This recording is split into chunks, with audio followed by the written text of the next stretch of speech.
எல்லாம் ரெடி வந்து டேஸ்ட் பாருங்க. வா சூப்பரா ரெடி ஆயிடுச்சு. இதோ வரேன். டேஸ்ட் பார்க்கிறதுக்குன்னா எனக்கு ரொம்ப ஆனந்தம்.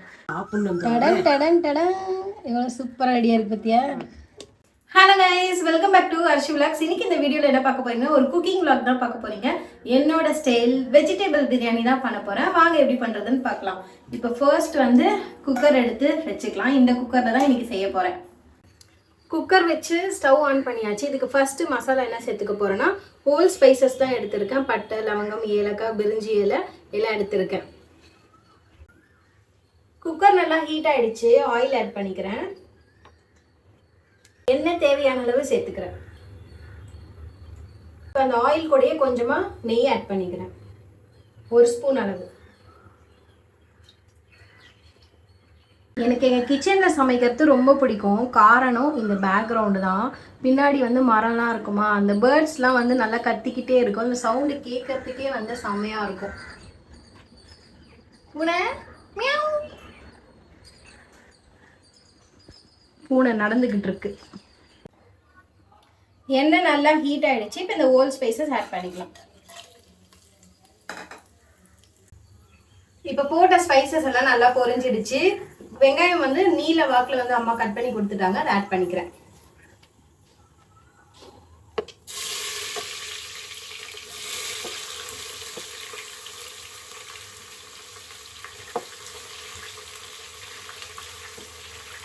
எத்தனை பேருக்கு இது இருக்குன்னு சொல்லுங்க. எனக்கு வந்து ஆனியன்லாம் வந்து கொஞ்சம் அலர்ஜி. அது என்னன்னே தெரியல. அது கட் பண்ணாலே ஒரு நாள் ஃபுல்லா தும்பிக்கிட்டே இருப்பேன். அது எப்படிதான் சரி பண்றதுன்னு எனக்கும் தெரியல. அப்புறமா தலை வலிக்கவும் ஸ்டார்ட் ஆயிடும்.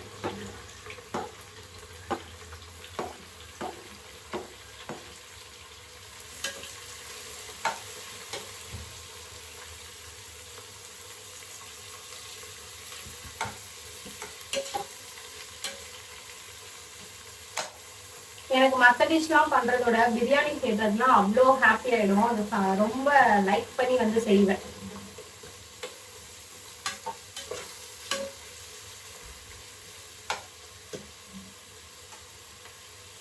எங்க அம்மா அழகா வந்து வெஜிடபிள்ஸும் கட் பண்ணி கொடுத்துட்டாங்க. கேரட், பீன்ஸ், உருளைக்கிழங்கு போட்டு தான் வந்து எனக்கு வெஜிடபிள் பிரியாணி செய்ய போறோம்.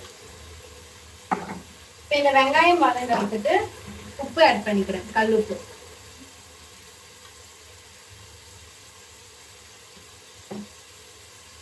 வெங்காயம் வந்து நல்லா கோல்டன் ப்ரௌன் ஆகுற அளவுக்கு வதங்கணும். ஆனியன் வந்து நல்லா கோல்டன் ஃப்ரை ஆகுற அளவுக்கு வதக்கிட்டேன். தெரியுதா? இந்த அளவுக்கு, இந்த கலர்ல வதக்கணும்.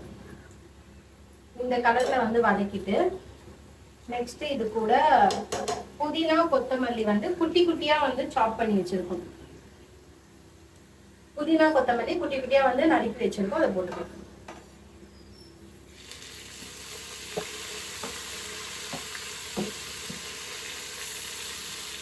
இப்போ இது கூடவே வந்து சில்லி பவுடர் சேர்த்துக்கிறேன். சக்தி மசாலா, சக்தி சில்லி பவுடர் சேர்த்துக்கிறேன், 2 ஸ்பூன்.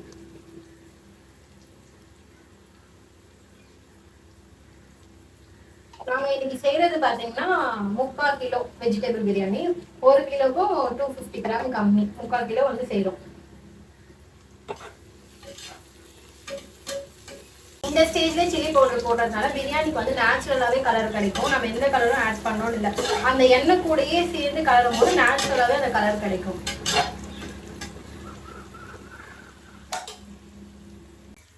இப்போ இது கூட வந்து 2 பச்சை மிளகாய் சேர்த்துக்கிறேன். 2 ஸ்பூன் இஞ்சி பூண்டு பேஸ்ட், 2 ஸ்பூன் அளவு இஞ்சி பூண்டு பேஸ்ட் சேர்த்துக்கிறேன்.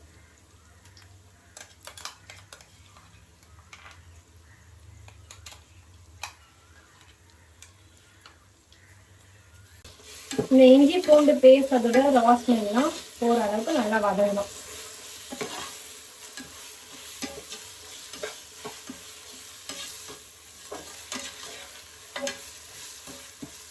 இஞ்சி பூண்டு பேஸ்ட் வந்து நல்லா வதங்கிடுச்சு. இது கூட இப்போ தக்காளி சேர்த்துக்கிறேன்.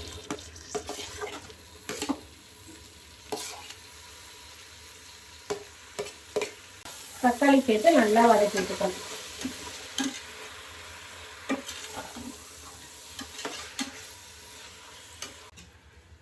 இன்னைக்கு என் தாய் கொஞ்சம் பிஸியா இருக்கிறதுனால நானா சோலோ குக்கிங்கா பண்ணிட்டு இருக்கேன். அப்பப்போ மட்டும் இதெல்லாம் வந்து கட் பண்ணி கொடுத்துட்டு ஹெல்ப் பண்ணிட்டு போயிட்டாங்க.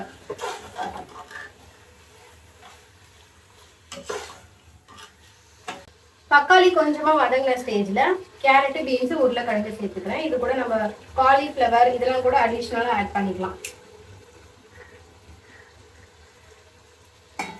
நெக்ஸ்ட் இது வெஜிடபிள்ஸ் கூடயே வந்து தயிரும் ஆட் பண்ணிக்கிறேன் தேவையான அளவு.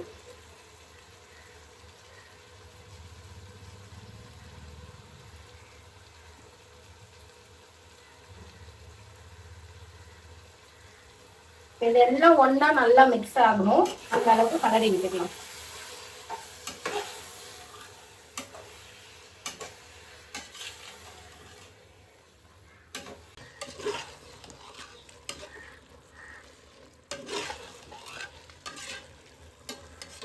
நம்ம போட்ட தக்காளி, வெஜிடபிள்ஸ் எல்லாமே வந்து நல்லா வதங்கணும் மசாலா.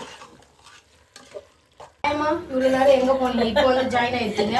தாயம்மா வந்து எல்லாமே உங்களுக்கு ஹெல்ப் பண்ணி கொடுத்தேன். காய்கறி எல்லாம் கட் பண்ணி கொடுத்தல. இல்ல ஃப்ரீ தான். உட்காந்துட்டே காய்கறி எல்லாம் சுஷ்மி கேட்டா கட் பண்ணி கொடுத்தாச்சு. முட்டை போட பத்தியா? கோழி தானப்பா முட்டை போட. இந்த பொண்ணு என்ன சொல்லுது பாரு கேமரால. முட்டை கடைக்கு போயிட்டு முட்டை வாங்கிட்டு வந்து நான் வேக வச்சிருக்கேன். முட்டையை கழுவிட்டு தண்ணி ஊத்தி வேக வச்சிருக்கேன். கொஞ்சம் உப்பு போட்டிருக்கேன்.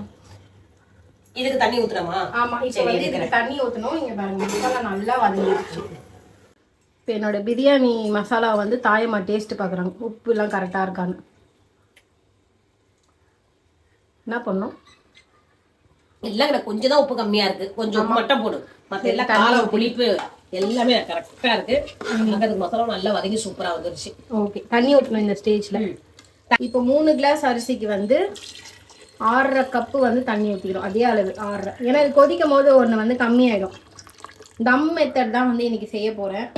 அதனால வந்து அரிசி மேலே வரைக்கும் தண்ணி இருக்கணும். அதுதான் மெஷர்மெண்ட்டு. இப்போ இந்த தண்ணி வந்து நல்லா கொதிக்கணும். கொதிச்ச பிறகு தான் அரிசியை போட போகிறோம். அரிசி வந்து அம்மா ஊற வச்சுட்டாங்கல்லம்மா? நான் ஊற வச்சுட்டேன். அம்மா என்ன பிரிஞ்சிக்கு ஆச்சு? நானே பிரிஞ்சுட்டேன். வெஜிடேபிள் பிரியாணி. வெஜிடேபிள் பிரியாணிக்கு வந்து தயிர் பச்சடி ரெடி பண்றியா? ஆமா. என்ன நான் போடுறேன்? ஒரு வெங்காயம் எடுத்திருக்கேன், கேரட் பாதி எடுத்திருக்கேன், கொஞ்சமா காரத்துக்கு பச்சை மிளகாய், கொத்தமல்லி. இதுதான் நல்லா இருக்கும் இது. ஆமா, இது எல்லாமே பொடியா கட் பண்ணி தயிர்ல போட்டு மிக்ஸ் பண்ணி வச்சுட்டோம்னு வச்சுக்க. சாப்பிட சொல்ல அந்த தயிரோட ஊறி டேஸ்ட் நல்லா இருக்கும். பண்ணு. என்கிட்ட நீ ரொம்ப கதறி கதறி அழுது கேட்டதுனால நீ அரிசி போடுமா? உனக்கு போட தெரியாதுன்னு சொல்லு. நான் குள்ளமா இருக்கேன். கம்பெனி சீக்ரெட்லாம் நீ வெளில சொல்லக்கூடாது. போட தெரியும், ஆனா ரொம்ப நேரம் ஆக்குவேன் ஃபில்டர் பண்ணி. அந்த அம்மா என்ன பண்ணுவாங்க, கரண்டியில எடுத்து அப்படி ஒழுவக்கூடாது, ஒரு தண்ணி கூட இருக்கக்கூடாது. நீட்டு போடுமா. தண்ணிலாம் நல்லா கொதிச்சிடுச்சு. வெஜிடபிள்ஸ்லாம் வந்து 80% குக் ஆயிடுச்சு. இந்த நேரத்துல வந்து அரிசி போட்டுக்கலாம். அரிசி கூட சேர்ந்து 100% குக் ஆயிடும். அப்படிதானமா? அப்படியே வாய்க்குள்ள நைஸா போயிடும். அப்போ 100% குக் ஆயிடும். தங்கு தடை இருக்கக்கூடாது. மேஷ் ஆயிடும். எப்படி கத்துறான் பாருங்க சோட்டு. வாடாங்க. அப்படியே அன்னபூர்ணிய கையில இருந்து அரிசி கொட்டிருச்சு. இப்ப அரிசிலாம் வந்து போட்டாச்சு. கரெக்டா இருக்கு தண்ணி. இங்க வாமா. கரெக்டா இருக்கு தண்ணி கரெக்டா இருக்கு. சிம்ல வச்சு கொஞ்ச நேரம் ஒரு 5 நிமிஷத்துக்கு அப்புறம் தம் போட்டுக்கலாம். ஓகே. எல்லாம் ரெடி. டேஸ்ட் பாருங்க அப்படின்னு சொல்ல மாட்டேன், இன்னும் டைம் இருக்கு. ஏன்னா இப்ப அரிசியா தான் இருக்கும். அரிசி வந்து வெந்து சாதமாச்சுன்னா டேஸ்ட் தெரியும். அப்பதான் ஓகே, அதுக்கு டைம் கொடுப்போம். இப்போ நம்ம வச்ச சாப்பாடு நல்லா மேலே இந்த மாதிரி ட்ரையாக இருக்கா? இப்போ உள்ளேயும் கொஞ்சம் தண்ணி இருக்குது. இந்த ஸ்டேஜில் வந்து தம் போட்டால் சாப்பாடு நல்லா உதிரியாக என்ன ஆகும்? சூப்பராக வெந்து வரும். இப்போ தம் போட்டுக்கலாம். அடியில் தோசைக்கல் வச்சுட்டேன். மேலே அதை தட்டு மூடிடுமா? இந்த வெயிட் எங்க? அதை மட்டும் வச்சு மூடிக்கலாம். எல்லாம் ரெடி. வந்து டேஸ்ட் பாருங்க. சூப்பராக ரெடி ஆயிடுச்சு. இதோ வரேன். டேஸ்ட் பார்க்கறதுக்குன்னா எனக்கு ரொம்ப ஆனந்தம். அது சுஷ்மி செஞ்ச பிரியாணினா சூப்பரா இருக்கும். எடுத்துக்கொள்ளலாமா? கலர்ஃபுல்லா இருக்கு. இப்பயே சாப்பிடணும். எவ்வளவு சூப்பரா ரெடியா இருக்கு பத்தியா? நீ ஒரு செப்புன்னு நான் ஒத்துக்கிறேன். சூப்பரான வெஜிடேபிள் பிரியாணி ரெடி ஆயிடுச்சு. இதே மெத்தட்ல செஞ்சு பார்த்துட்டு எப்படி இருக்குன்னு கமெண்ட்ல சொல்லுங்க. இது என்னோட ஸ்டைல் ரெசிபி. இன்னைக்கு எங்க வீட்டுல ஸ்பெஷல் வெஜிடேபிள் பிரியாணி, முட்டை மசாலா. இது அம்மா பண்ணது. எங்கம்மா? தயிர் பச்சடி. அது அங்க இருக்கு. எங்க இருக்கு? இங்க இது இல்லையா? ஆமா. நல்லா கேரட்டு, தக்காளி மாதிரி தெரியுது. கேரட், வெங்காயம் இதெல்லாம் வந்து போட்டு பண்ண தயிர் பச்சடியும் வந்து ரெடியா இருக்கு. இப்ப போய் சாப்பிட வேண்டியதுதான். இதோட இந்த வீடியோ முடிச்சிருக்கேன். வீடியோ பிடிச்சிருந்தா லைக் பண்ணுங்க, ஷேர் பண்ணுங்க, சப்ஸ்கிரைப் பண்ணுங்க. பாய்.